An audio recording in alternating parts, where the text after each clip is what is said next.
Hi everyone and welcome back to another Work No Game video. Today's video is dedicated to Colossus, some tips on this, and then a little bit of the NPC or Aurorian interactions. So let's go ahead and jump right into it. I know Colossus is a little bit confusing, but it's pretty easy to break down once you get the gist of it. So these fireflies are sort of like the materials or the way you can connect power to other rooms. So for example, I can connect power to this room in particular, and it's going to be using the fireflies. Some of you are probably wondering, how do you get more fireflies and how does this Lumina stuff really work? So if you jump over here into the Lumina grid, you can actually see we are generating some fireflies. If you jump a little bit closer and you go to facility message, you'll actually see a little bit more breakdowns. This is going to be an important section because you can see I have 50 Lumina pretty much indicated right there. So that means with this room, increasing my Lumina storage. All right, the reason why Lumina is going to be so important is because Lumina dictates how many rooms that you can essentially power or use. So for example, I'm going to need 20 Lumina in order to restore power to this particular room, and I believe it might be something else because these are like particular rooms that have like functionality. Like this one provides you some stamina. You can see here prism increases per hour, 1.25 plus 0.31 with the character I'm using, right? We'll talk about like deployment info and everything a little bit later. And then this is going to be like a carrier recovery, so this dictates how much carrier storage that you have. And then this is going to be the dispatch mission. All right, these two extra rooms you actually unlock by talking to some of the NPCs. So if one of them are like, hey, you go to the bridge, you go to facility management, you double click the room, sometimes they'll have like a yellow speech bubble, and that means that you can essentially interact with them and unlock more rooms in Colossus. Another way like that's really good to do is jumping right here into the messaging section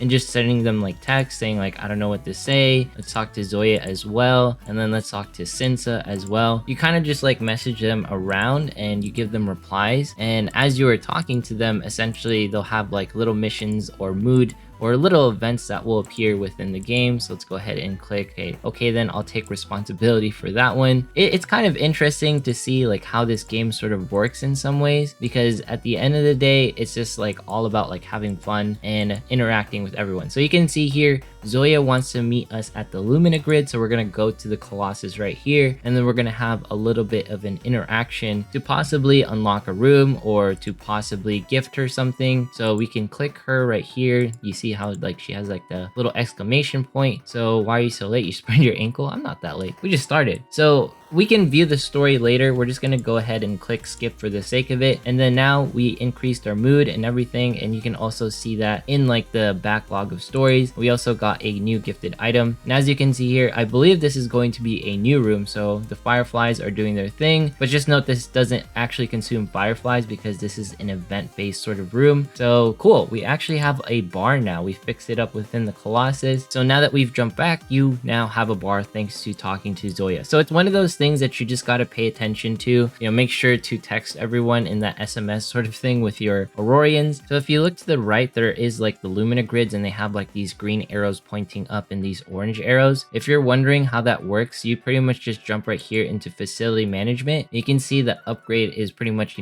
growing a little bit yellow and stuff. So you just click upgrade. We have 85 fireflies and then 30 of like these patch thingies for the Colossus. You click upgrade and then the facility will essentially upgrade. There's no real downtime where it takes like 15 minutes or whatever. It's pretty much instantaneous. And now we have a way to generate more fireflies. It's going to be 3.0. I think the other room was, oh, is it the same? Or maybe it's because we increased, yeah, we increased our actual Lumina. So that is pretty good. So that means we can actually generate more rooms and everything. If you click back, you'll go back into the bigger menu, but let's go ahead and jump into this one. So for example, it's orange. The reason why it's orange is because of the fact that we actually don't have the materials. You can go ahead and like click like the little things and go to the resource. We'll show that a little bit later, but I want to showcase another portion right here, which is going to be the deployment info. All right, now let's say we want to clear this and you're like, all right, which character should I be using? If they have like a little glowing icon right here, it'll tell you like prism focus. So whenever this unit is here, they will generate 20% more prism than any other characters. And then same thing with Ophina, right? So you want to select any characters that have like a bonus to that specific room. You just hit confirm,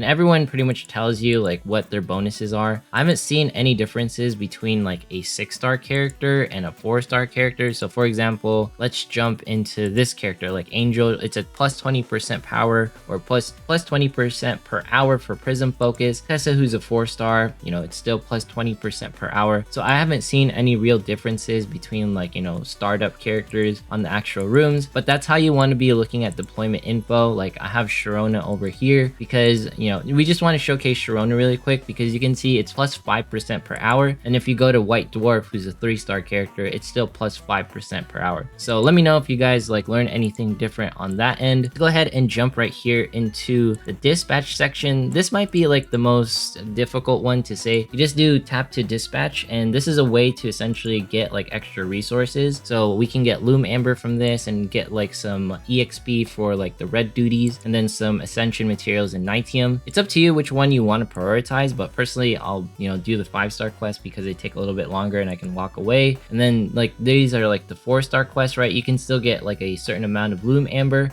You can see it says 4 hours right there. I don't have enough characters within my roster to actually complete this. So in some ways you might want to do like 2 multis. I've only done like 1 multi on the mainstay banner. So it might be good to do 2 polls so you can at least dispatch 2 teams at once. I think eventually you can do like more teams, but it looks like I'm capped out right now at 5 dispatch attempts. I'm wondering if I level this up that I will get more like dispatch attempts. Doesn't really say, but it says I regain 1 dispatch 9.0 per hour. I'm pretty sure if I upgrade that, I can deploy 3 teams at once and I have a chance to get 2 5-star quests, which is pretty good. It's up to you which like place that you want to focus on. Obviously, like the biggest thing is upgrading your Lumina grid so that you can have more rooms and also, you know, generate fireflies so you can, you know, create more rooms and connect power. That's what the little fireflies are for, to connect power like we talked about earlier. You could also technically focus on prism because this is going to give you stamina. As far as like this resource like carrier storage, I'm not really too worried about it yet. I guess this is good because this increase your raid level. Honestly, you should probably be upgrading everything evenly. And then when it comes to the bridge, this is like your home base. So you should definitely focus